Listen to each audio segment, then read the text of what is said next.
Rahul Verma, there is a point in what Javed... I'm still a reporter who's not afraid to ask questions. Very good.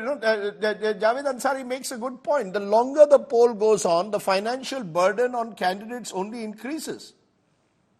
Yeah, I don't think there is anything to disagree there. I absolutely agree with that point.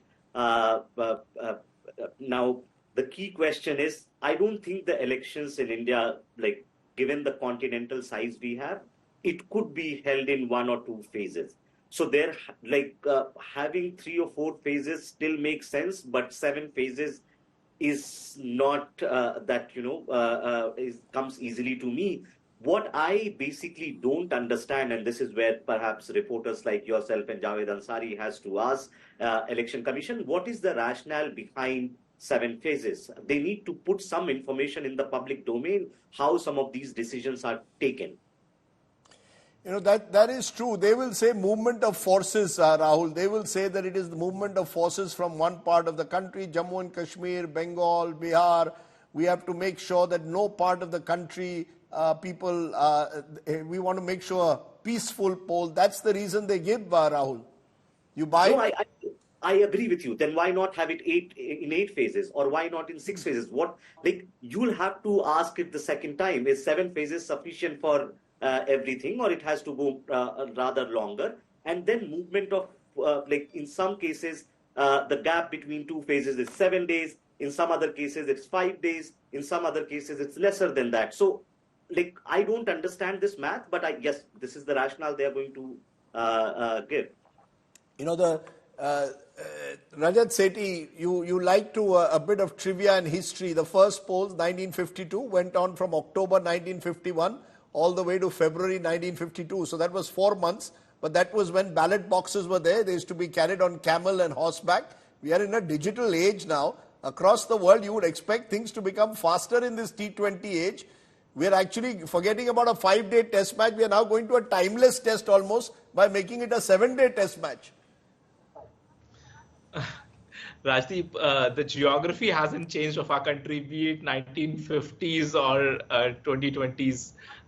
The geography remains pretty complex. I mean, the first phase is in Arunachal Pradesh. I still remember that in 2019 elections, Election Commission had to airdrop the EVM machines. Yes. And I remember the kind of challenges Election Commission had to face because the locals were throwing stones at the chopper while they were trying to drop the EVM securely. So they had to keep postponing the election in 2019, and eventually the Arunachal Pradesh election happened after all the phases were over. So, there are issues. I mean, right now also you'll see security challenges in places where, so for instance, Manipur has like 70,000 CAPF, which is the Central Armed Forces, deployed there. And there would be more that would be sent to ensure a peaceful election. Now, that's a heavy concentration in an absolutely remote corner. I think this is the reason why, if you look at the design of the first phase, because that is when the Election Commission and the security forces have the maximum time to go mobilize and station and get a local intelligence about it. That's how they go sit, squat, and then they move out of that quickly.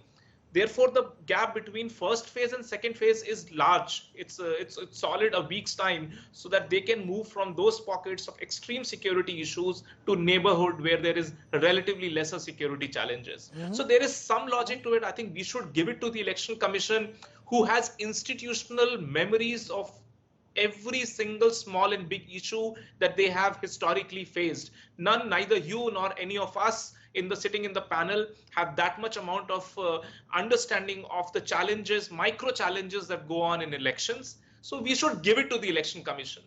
7 phases, 8 phases, 9 phases, there is no holy number here, right?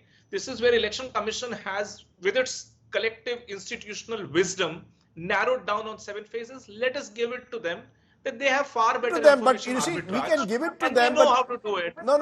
You see, they're not just normal election This globally speaking, is one of the most respected voting machinery, most respected election commission in the whole world. So I think you agree with that, Javed Ansari? Are we sounding like grumbling Fufajis at a wedding? You and I are sounding like grumbling फूफाजीज at a wedding saying यार इतनी बड़ी शादी क्या कर ली 7 phase की जल्दी कर लेते. I have a lot of respect for Rajat, but I'm afraid, and I've spent close to 40 years covering elections, and I can tell you from practical, while I don't have the wisdom of the Election Commission, but I can certainly tell you that these can be condensed. This can be done in 3, maximum 4 phases, and there's a practical side to it. The enormous financial burden. After all, you cited the example of, when the people used to travel by bullock carts. Now there are choppers, helicopters, there are private. I mean, there's so much of aircraft. There are trains available. Troops can be moved.